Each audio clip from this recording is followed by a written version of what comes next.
Single heart beat scan ఒక్క second లోనే world class 640 slide CT scan ఇప్పుడు మీ vista imaging Banjara hills లో. గురువన్న ఎవరో ఎరుక పరచే సాయి గుప్త సత్యమునే గురుతు చేసే సాయి చీమలో బ్రహ్మలో జీవరాశులలో దేవుడి కలడని తెలియజేసే సాయి. అద్భుతం. ఇది ఒక ఎక్స్ప్రెషన్. అవునమ్మా. గురువుగా, దైవంగా, అంతేగా, చీమలో బ్రహ్మలో, అంటే అన్ని విధాల మనకి అన్ని ఫిలాసఫీలు ధర్మానికి సంబంధించి అద్వైతం అనొచ్చు, విశిష్టాద్వైతం, ద్వైతం అన్నీ కలగలిసిన ఒక అద్భుతం. సమస్త మార్గాలకే అది కన్వర్జెంట్ పాయింట్లో నుంచి పుట్టింది. గొప్పగా ఉంది గురుగారు. బాబా వారి సమక్షంలో కులాలకి మతాలకి అతీతంగా అందరూ వచ్చేవారు అంటారు. అన్య దేశస్తులు కూడా వచ్చేవారు కదా. ఈ అంశం గురించి కొంత చెప్పగలుగుతారు? ఎందుకంటే షిరిడీ సాయిబాబా వారి సమయంలో మత సామరస్యం అవసరం అప్పుడు సమయానికి. సత్యసాయిబాబా వారి సమక్షంలో ఏ విధంగా ఉండేది గురుగారు? ఎందుకంటే హైందవ ధర్మానికి సంబంధించిన స్క్రిప్చర్స్ని కానీ అంశాలని ఎక్కువ ప్రస్తావించేవారు కాబట్టి ఈ ప్రశ్న అడుగుతున్నాం.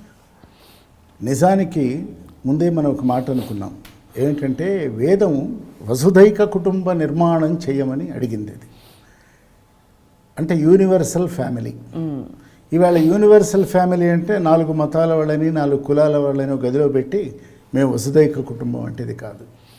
మనస్సుని, తలపులని, భావాలని దాటి సర్వమత సమన్వయం చేసుకుంటూ సమస్తమైన మతాలని గౌరవిస్తూ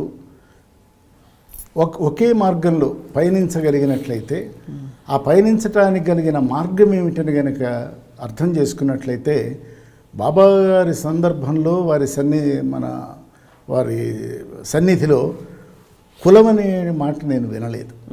ఇన్నేళ్లలో రూమ్లోనూ వినలేదు, రూమ్ బయట వినలేదు. మతం గురించిన ప్రస్తావన ఆయన అస్సలు చేయలే.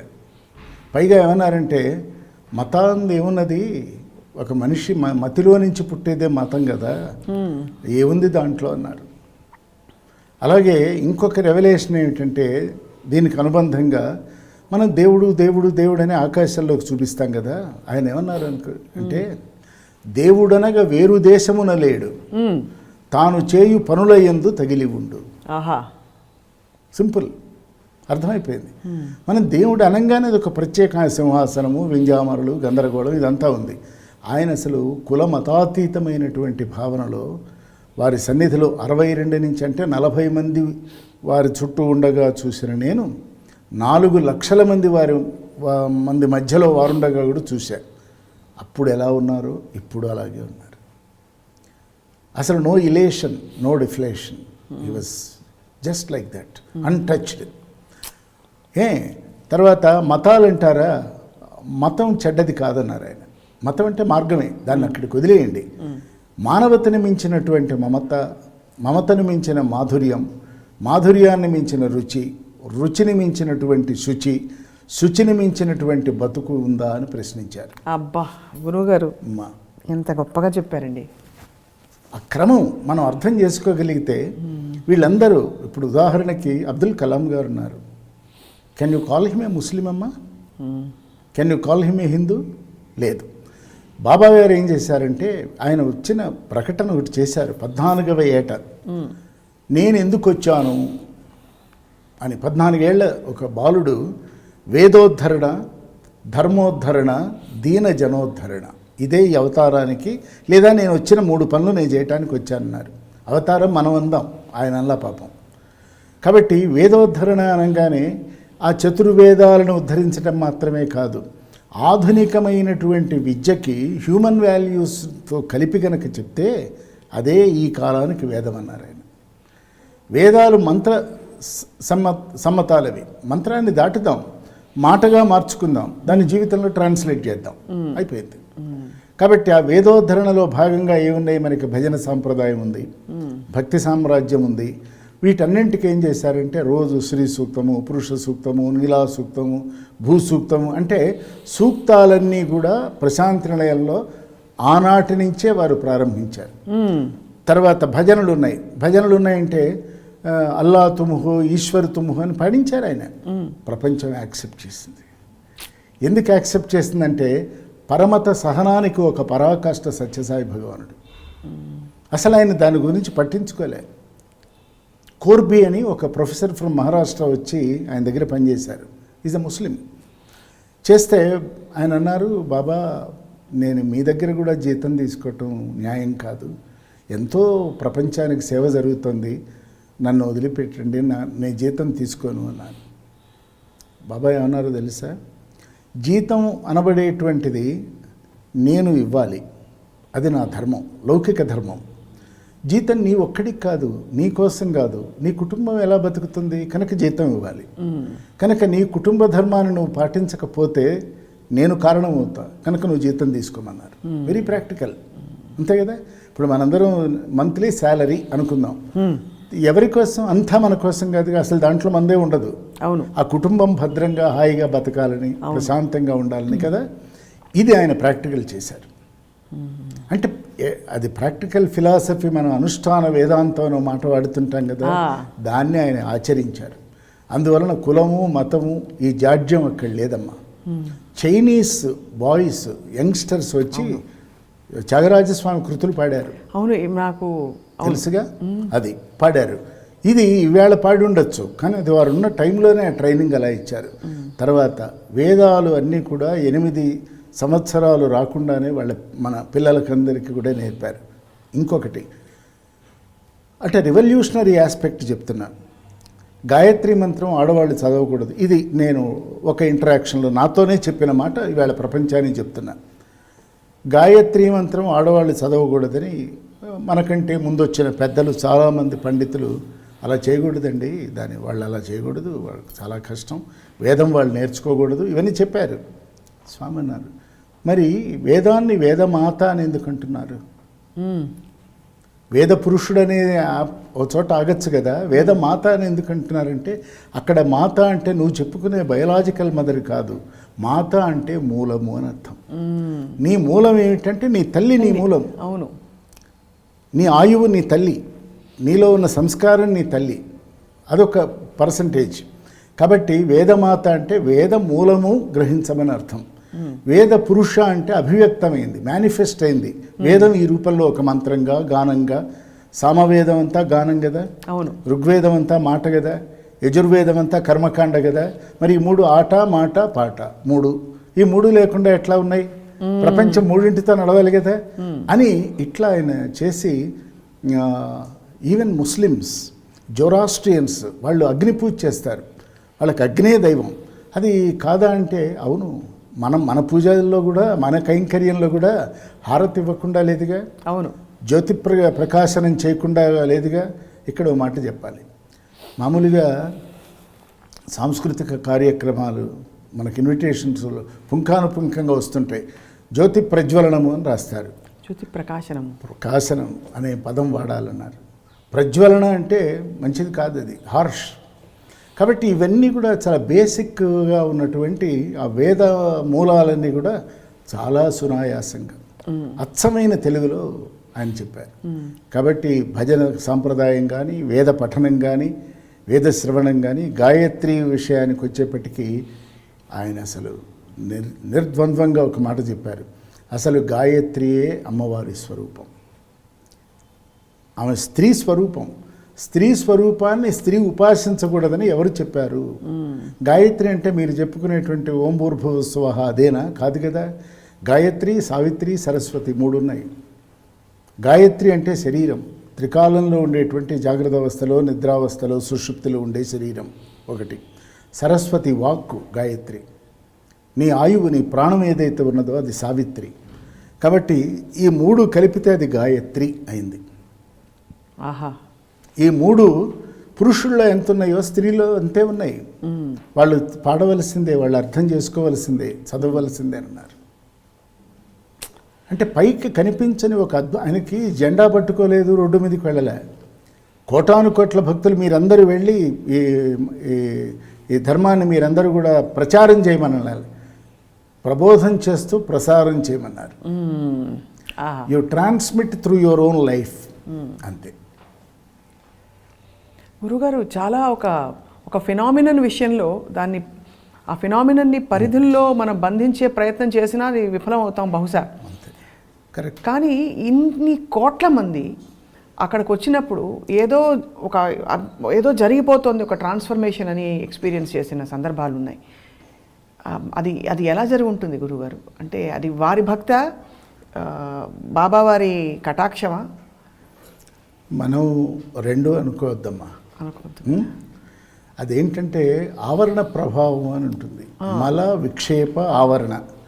మల అంటే మాలిన్యం, ఆవరణ ప్రభావం. మనం అంటాం అక్కడ వైబ్రేషన్స్ బాగున్నాయండి. ప్రపంచము, ఈ ప్రపంచం కానిది, దేవుడు కానిది, జడము అజడము, ఇవన్నీ వేదాంత భాషలో చాలా పదాలు ఉన్నాయి. వీటన్నింట్లలో మనబోటి వాళ్ళు, ఇప్పుడు ఉదాహరణకి మీరు పాట పాడుతున్నారు అనుకోండి, పాట పాడుతున్న అనుభూతి మీదే, అనుభవంతో కూడిన అనుభూతి మీది, అంతేనా? నాకు పాట రాదు, కానీ నేను ఆనందంగా ఒక తన్మయత్వాన్ని నేను పొందుతున్నా. మీరు నాకు చెప్పారా నేను ఇలా మీకు తన్మయత్వం కలిగేలా పాడబోతున్నాను, ఈ రాగం నేను ఎంచుకున్నాను, మీకు చాలా సూదింగ్గా ఉండి, మీరు చెప్పలే, మీరు పాడుతున్నారు, మేము విన్నాము. విన్నప్పుడు నాకు ఒక ఆనందం కలిగింది.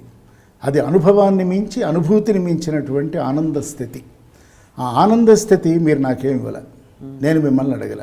ఒకవేళ మీరు గనక ఇవ్వాలని అనుకుంటే రాగం చెప్పాలి, స్వరం చెప్పాలి, ఉదాత్త అనుదాత్తాలు ఇలా ఉంటాయి, ఇలా టెక్స్ట్ అంతా నాకు టెక్నికల్గా చెప్పాలి. బ్యూటీ పోతుంది, నాకు అక్కర్లేదు దాంతో. అది ఫైనల్గా నాకేమిచ్చింది, దాంతో నేను ఎట్యూన్ కాగలిగానా లేదా? ఆ ఎట్యూన్మెంటు ఎలా జరుగుతుందంటే ముందు మనస్సుతో ప్రారంభమై బుద్ధి విశ్లేషించి ఆత్మ సంయోగం చెందుతుంది. ఆ ఆత్మ సంయోగం చెందిన మరుక్షణం నాకు ఆ పాట ఒక మహదానందాన్ని కలిగిస్తుంది. బాబా గారి యొక్క ఆవరణం కనుక ఒక అందమైన పాట అనుకున్నట్లయితే నా మైండ్ దానికి ట్యూన్ అయింది అని అర్థం. అందులో వారు ఇచ్చింది లేదు, నేను పుచ్చుకున్నది లేదు. యద్భావం తద్భవతి. నేనేమనుకుంటానో అది జరుగుతుంది. ఏం జరగబోతున్నదో అదే నేను అనుకుంటా. చూసారా, రేషనల్గా, అంతే. గురుగారు, ఈ సందర్భంలో బాబావారిని అనేక రూపాల్లో కొలుచుకునేవారు. అంటే రాముడు అవతారం అని, కృష్ణుడు అవతారం అని, శివుడు అవతారం అని. అయోధ్య రాముడై అడవులలో తిరిగి అలసిపోతివో ఏమో ఆనంద సాయి అని పాడుకున్నారు. ఇవన్నీ భక్తుల మనోభావాలేనా? అంటే త్యాగరాజస్వామి వారు ఒక రాముడి గురించి పాడుకున్నారు, అవునా? అది ఆయన భక్తిభావమేగా. రామదర్శనం అయిందా? ఎప్పుడైంది? 900 కోట్ల రామనామ జపం అయిపోయిన తర్వాత ఒక్క క్షణం రాముడు కల్పించాడు. ఎట్లా కనిపించాడు? మొత్తం ఆయన పరివారంతో వచ్చి దర్శనం ఇచ్చాడు. వింటుంటే పరివారంతో నాకు ఇది చెయ్యి అది చెయ్యి అని అడగల, నువ్వు ఇంతటి వాడివి అంతటి వాడివి అన్నాడు. రామదాసు వలె నిందాస్తుతి కూడా చేయలే. ఏమిటి నిన్ను ఇలా పూజిస్తున్నాను, నాకు ఆగర్భ దరిద్రం ఏమిటని నేను అడగల. దాంతో సంబంధం లేదు. ఒక బియాండ్ ఒకళ్ళు. అందుకనే వారిని మనం త్యాగరాజ స్వామి అంటాం. స్వామి అంటే జ్ఞాని అని. కాబట్టి ఆ జ్ఞానంలో రాముడికి ఇంకా తప్పలేదు దర్శనం ఇచ్చి తీరవలసిందే అని. నేను ఒక్కడిని వెళితే బాగుండదు, అమ్మవారిని కొలిచాడు కదా, హనుమంతుడిని కొలిచాడు కదా. కాబట్టి నా పరివారం మొత్తానికి నాతో పాటు గౌరవం ఇచ్చారు కనుక త్యాగరాజస్వామికి దర్శనం ఇవ్వాలని ఆయన అనుకుని ఆయన వచ్చారు. ఇక్కడ పాప ఆయన అడగల, దర్శనం తెర తీయగరాదా, ఇవేం లేవు అక్కడ. కనుక ఈ మనోభావాలు, భక్తుల మనోభావాలు ఎలా ఉండాలి అంటే, నాకిది ఇవ్వు అన్నావా, అది కోరిక తీర్చుకోవటమే, అది వరం. ప్రార్థిస్తూ వెళ్ళు, అనుకుంటూ వెళ్ళు, భావిస్తూ వెళ్ళు, సంభావిస్తూ వెళ్ళు, ఆ జరిగే రోజున జరుగుతుంది. అది కరుణ. అడిగి పొందేవన్నీ వరాలే కదమ్మా. అవునవును. మనం అడుగుతుంటే ఆయన ఇస్తుంటారు. మనం ఏం అడగం, మన దారిలో మనం వెళుతుంటాం. ఆ రాముడు ఉన్నాడు, ఆ కృష్ణుడు ఉన్నాడు, దేవుడు ఉన్నాడు అనుకోండి, అది అనుగ్రహం. ఆ అనుగ్రహం మేనిఫెస్ట్ అయినప్పుడు ఆ కరుణని మనం అనుభవిస్తాం. అది ఒక అనుభూతి. త్యాగరాజస్వామి వారు నిమేష మాత్రమే, అంటే కనురెప్ప వాలి ఎత్తేలోగా రామదర్శనం అయిపోయింది ఆయనకి.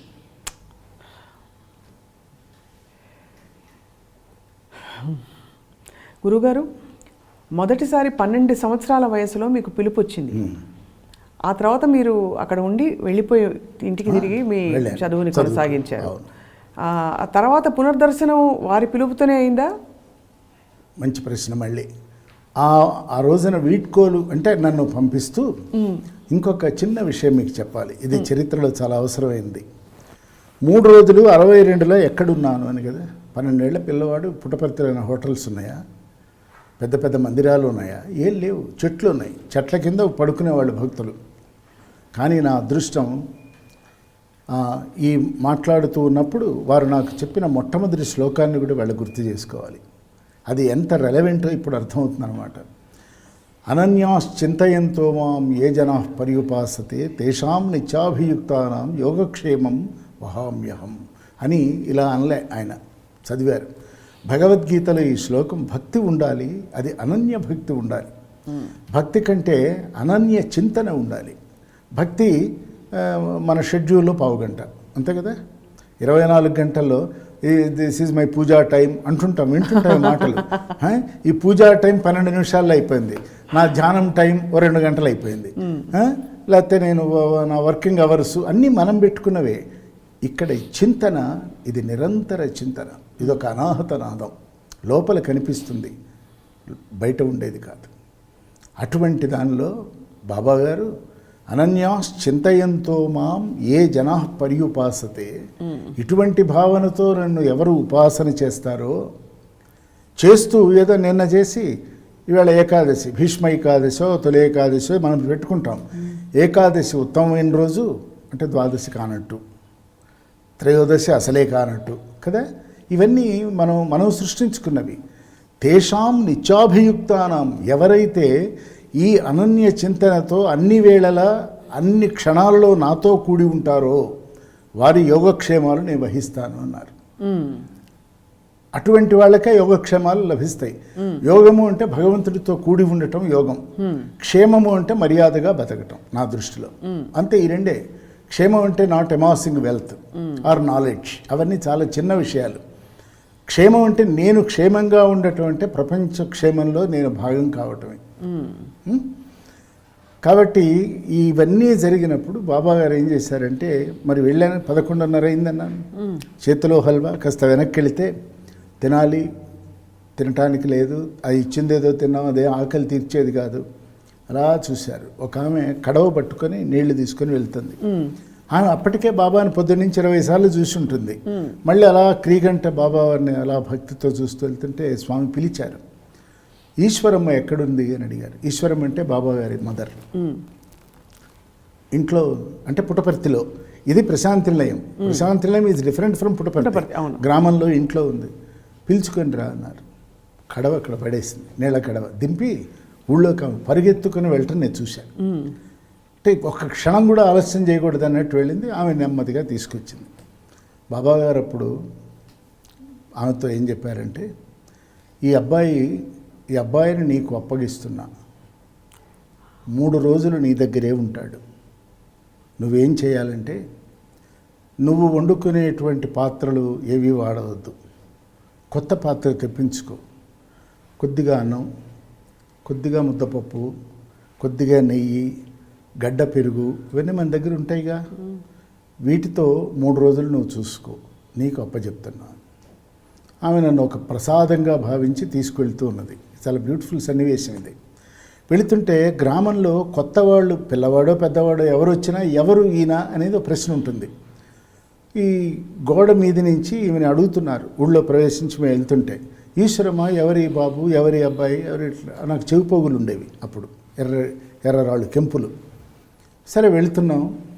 ఆమె అసలు సమాధానం చెప్పటల్లా. ఒక గాలిలో తేలిపోతూ నన్ను తీసుకెళ్తున్నారు. కానీ ఆమె ఇంటి పక్క అంటే ఇమీడియట్ నైబరు, ఏమి ఈశ్వరమ్మ అందరూ అడుగుతున్నారు కదా, ఏమీ నోరు విప్పి చెప్పటం లేదు, ఎవరి అబ్బాయి అని అడిగింది. అప్పుడు ఆమె స్పృహలోకి వచ్చింది. ఏమో నాకు మాత్రం ఏం తెలుసు, ఈ వయస్సులోనేగా నీకు నాకు సంబంధం లేదని తెంచుకుపోయినాడు స్వామి. ఆ అనుభవం నాకు పోయింది కనుక అది ఇవ్వటానికి ఇచ్చాడేమో అన్నది. అంటే బాబా 14 ఏట వెళ్ళిపోయారు. సరే వెళ్ళాం. ఆ 3 రోజులు నాకు అంత స్వామి ఏం చెప్పారో అది చేశారు ఆవిడ.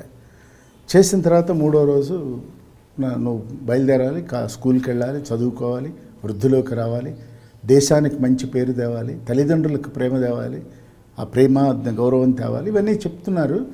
చెప్తూ నువ్వు భోజనం చేసి వచ్చేటప్పుడు నీ సంచి పట్టుకొని వచ్చేసి, చిన్న బ్యాగ్ అది. సరే వస్తూ ఉంటే ఈశ్వరమ్మకి నేను అవ్వ అని పిలిచా ఆవిడ్ని, పెద్ద ఆవిడ. అవ్వ మరి నేను వస్తాను, మా చదువుకోవటానికి వెళ్ళాలి కదా అని నేను చెప్తుంటే, నేను కూడా వస్తానండి.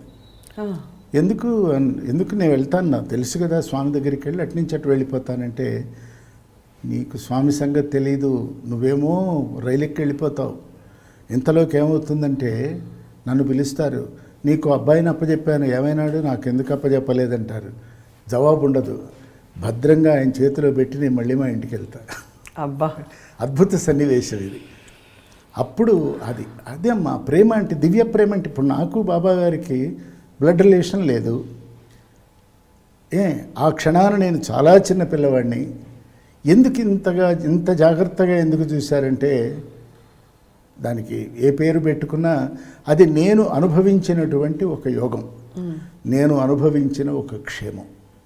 అప్పుడే అది ఎక్కడి చెదిరిపోతుంది. అది అంటే ఇంతటి గొప్ప అనుభవాలు చవి చూసిన మీతో మాట్లాడుతున్నావా అని చాలా మాటలు రావట్లేదు గురుగారు. అంటే డైరెక్ట్ మనం అనుకుంటాం కదా భగవత్ దర్శనం జరుగుతుందా అని. ఈ అనుభవాలన్నీ కూడా భగవద్ దర్శనమే.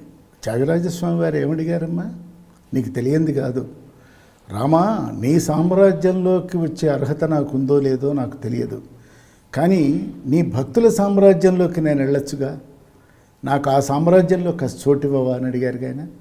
అది కాబట్టి భగవంతుడు, భక్తి, ఆయన సృష్టించిన సామ్రాజ్యము 3 అంతా కలిపితే ఒక్కటి. దానికే త్రిపుటి అని పేరు వేదాంతంలో. అంతే. గురుగారు, భగవాన్ సత్యసాయి బాబా గారు వారు నాలో కాస్మిక్ ఎనర్జీ ఉంది, కాస్మిక్ ఎనర్జీ అందరిలో ఉంది, నేను భగవంతుడిని, మీరు కూడా భగవంతుడే, కానీ మీరు తెలుసుకోవట్లేదు, నేను తెలుసుకున్నాను అన్నారు. కానీ మీరు తెలుసుకోవడానికి మార్గం ఏమిటి అని స్పష్టంగా చెప్పారు. ఒక మార్గంగా అంటే ప్రేమ, సేవ ఇవన్నీ కాకుండా అతీతంగా కొన్ని ప్రక్రియలు కానీ, ధ్యానం కానీ, భజన కానీ చెప్పారు. ఆయన చెప్పకుండా ఏం లేదు. ప్రేమ, సేవ translation of our all thoughts into action. అది వేరే, అది చివర, అదే మొదలు కూడా. కానీ మధ్యలో ఏం చేయాలి? ప్రేమ అంటే యూటోపియన్ మామూలు వాడికి, సేవ అందరికీ అవకాశం రావచ్చు, రాకపోవచ్చు. అవును. లేదు, మనకి చాకరీకి సేవకి పెద్ద తేడా తెలియదు. చాకరీ బాగా చేసి నేను సేవ చేశాను అంటాం.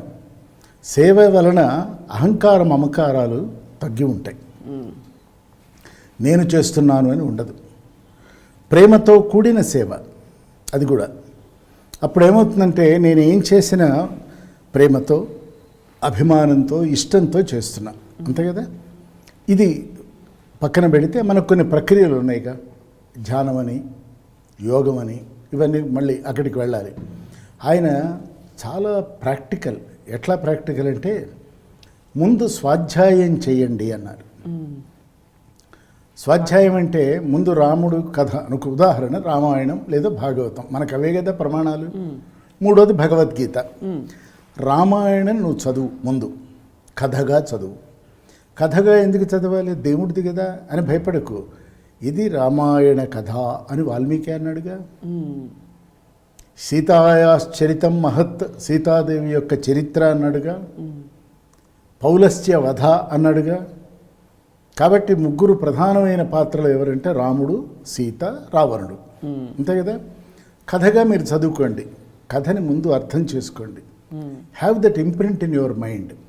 Then you start applying why Rama behaved like that. రేపు పట్టాభిషేకం అంటే కాదు, వనవాసం అన్నారు. అయిపోయింది, వెనక్కి వచ్చాడు, తర్వాత అరణ్యవాసం అంతా చేశాడు, 14 ఏళ్ళు జీవితం ఎలా గడపాలో గడిపాడు, ఇవన్నీ అయిపోయినాయి. మళ్ళీ వెనక్కి వచ్చేప్పటికి మళ్ళీ భార్య అడవులకు పోయింది. పిల్లలు ఎక్కడ పుట్టారో ఎలా పుట్టారో ఆయనకి తెలియదు. కొద్ది రోజులైన తర్వాత మళ్ళీ కలుసుకునేప్పటికీ పిల్లలు యుక్త వయస్కులైనారు. ఆయన టైం ముగిసిపోయింది, రామాయణం అయిపోయింది. దీనిలో ఏమిటి ఎసెన్స్ ఏమిటి? అది స్వాధ్యాయం అంటే.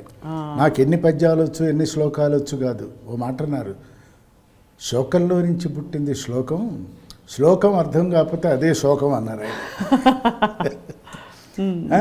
కాబట్టి దీన్ని అర్థం చేసుకుంటూ ఈ శబ్దజాలంలో పడకండి. Quint essence of that epic ఏమిటి? రాముడు భగవంతుడిగా ప్రపంచం మొత్తం ఆయన అంగీకరిస్తే, కాదు నేను విధి ఎట్లా నడిపిస్తే అట్లా నడుస్తా అన్నాడు. నేను కేవలం దశరథరాజు కుమారుడిగా ఉండాలని వచ్చాను, కాబట్టి అందరికీ సామాన్యుడికి కలిగే ఇబ్బందులన్నీ నాకు ఉంటాయి, ఐ విల్ ఫేస్ దెమ్ అన్నాడు. అది రాముడు. పాతివ్రత్యం ఇవన్నీ పక్కన పెట్టండి. రాముడి యొక్క అనంత శక్తి. రాముడికి సత్వపురుషుడు కదా, అంటే మంచి బాలుడు. మంచి బాలుడు యుద్ధం ఎలా చేస్తాడు? మంచి బాలుడు తాటకని ఎందుకు చంపుతాడు? చంపకూడదు కదా. కానీ చంపటానికి రాముడి శక్తి చాలదు. శక్తి ఎందుకు చాలదంటే ఆ మనస్సుని, ఆ శక్తిగా ఆయన మార్చుకోలే. అమ్మో, స్త్రీని చంపటమా, నేను క్షత్రియుడినై అనుకుంటున్నాడు ఇంకా. కానీ ఆ రాముడి యందు ఉన్న శక్తి ఎవరంటే రాముడి కంటే ముందొచ్చినటువంటి సీత. లేకపోతే ఏముంది, ఒక సుదర్శన చక్రం వైకుంఠం నుంచి ఇలా గిరగిరా తిప్పి లంకలో పడేస్తే వాడి 10 తలలు తెగిపోయేవి.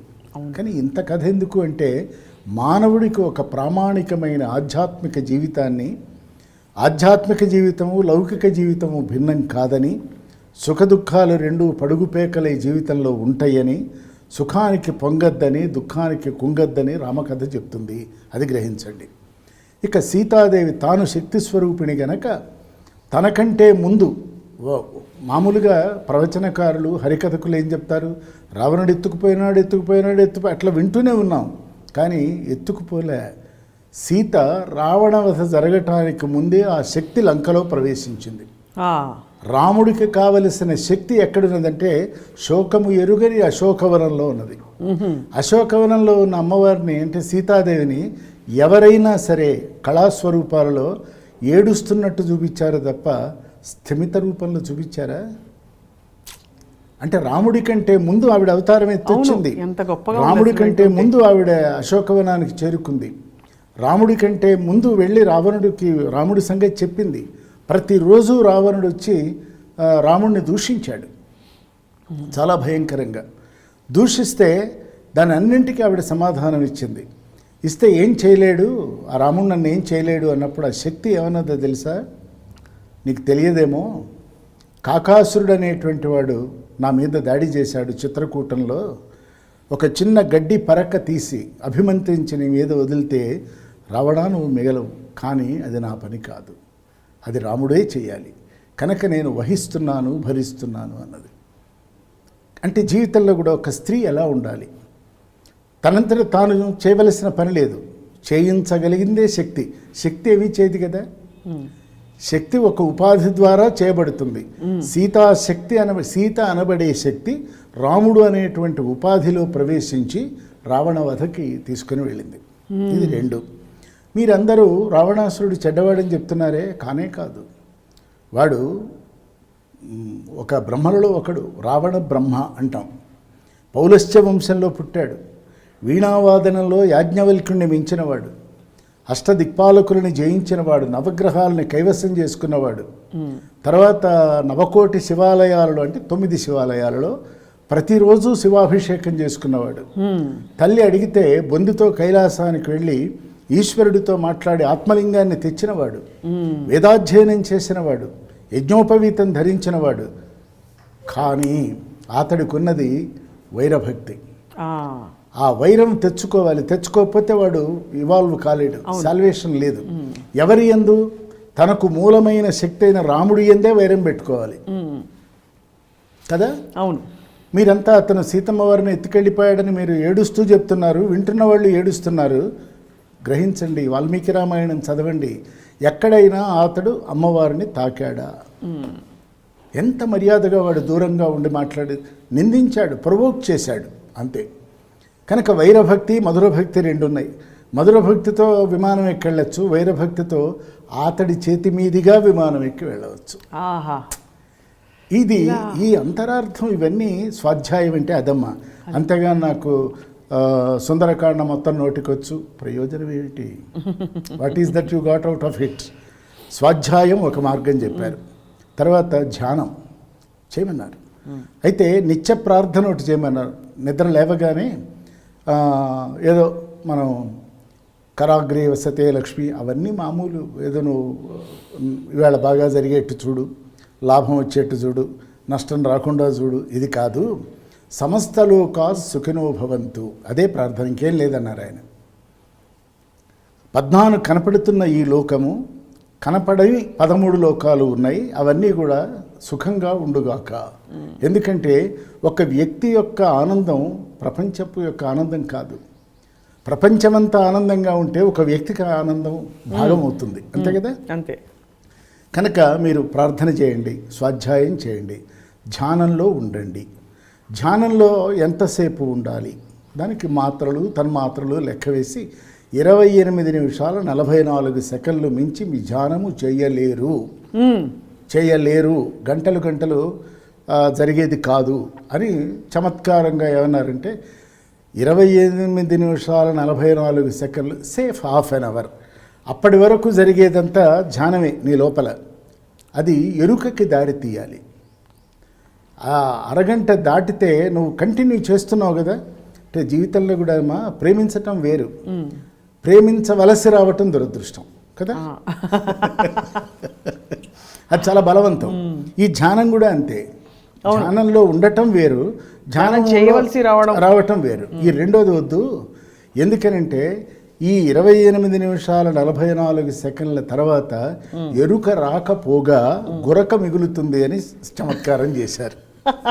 గురకని మనం ధ్యానం అనుకుంటున్నాం, దాన్ని సమాధి అంటున్నాం, మనం మోసం చేసుకుంటున్నాం.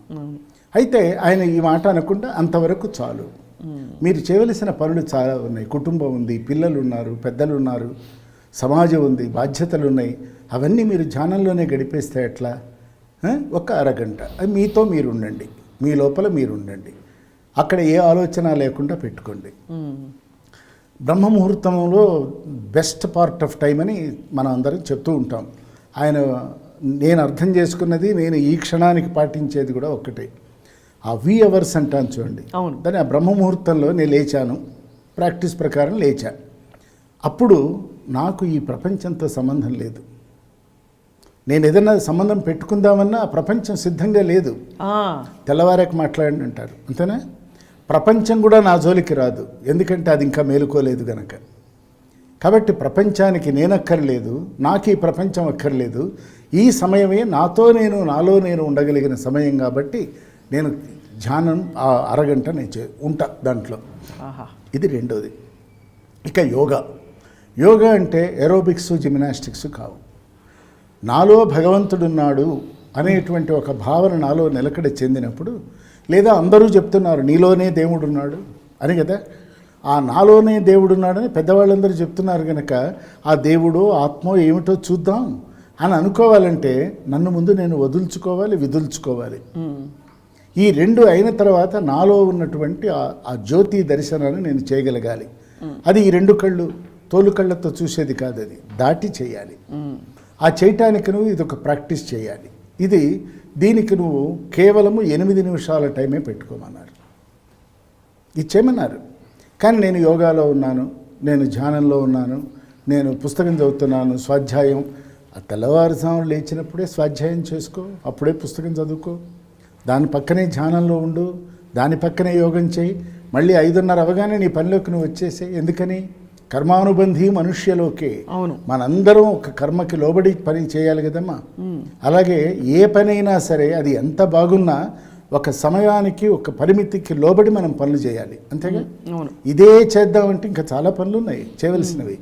ఇది ప్రాక్టికల్ ఫిలాసఫీ అంటే నాకు అర్థమైంది, నేను ఆచరించింది, నేను లాభపడింది దీనివల్ల. అది కాబట్టి ఈ మార్గాలన్నీ చెప్పారు. భజన చేయమన్నారు, భజన హాయిగా చేసుకోండి అన్నారు. ఏం భజన చేయాలి? నువ్వు భజన చేస్తున్నప్పుడు నామ రూప భావాలు 3 కలిస్తే అది భజన. అంతే కదా. రాగ భావ తాళాలు కలిస్తే అది భజన. ఇది కాకుండా ఏం లేదు. అవును.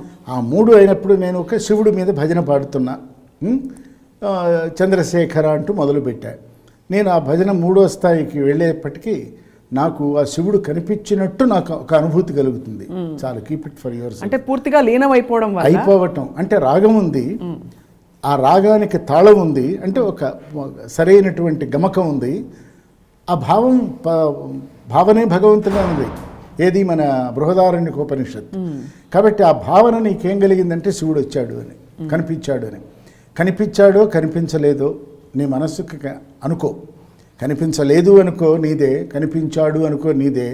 నేను ఈ భజన చేశాను, నాకు శివుడు కనిపించాడు అనద్దు, అది మోసం చేసుకోకు. కాబట్టి భజన మాత్రం చేయి. చేస్తే నీకు మనస్సు, వాక్కు, కర్మ ఏకమవుతాయి. తర్వాత చేతులు చరుస్తూను కనుక నువ్వు భజన చేయగలిగితే నీకున్నటువంటి అనేక నాడులు, ఆ నాడులన్నీ ఉద్దీపనం చెందుతాయి.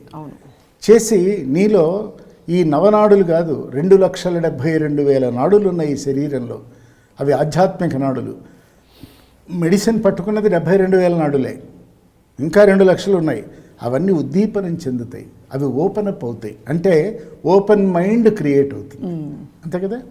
ఏదైనా ఓపెన్ మైండ్తో విన్నప్పుడు అర్థమవుతుందమ్మా, క్లోజ్డ్ మైండ్తో ఉన్నప్పుడు స్పర్ధ మొదలవుతుంది. అవును, అంతే. కాబట్టి అది చేయమన్నారు. చేసిన తర్వాత నీ కర్తవ్యం దైవమాన్హికం. నీ కుటుంబం, నీ ఇల్లు, ఇల్లాలు, పిల్లలు, చదువులు, నీ తోటివాళ్ళు, పక్కవాళ్ళు, వాళ్ళకి నీ అవసరం ఎప్పుడు వస్తుందో కదా. కింకరుడే శంకరుడు అవుతాడు. శంకరుడు ప్రత్యేకంగా లేడు. శంకరుడు అంటే శం అంటే శుభం కలిగించేవాడు. ఆ శుభం ఎవరు కలిగించగలటంటే కింకరుడు అంటే బానిసో బంట్రోతో కాదు.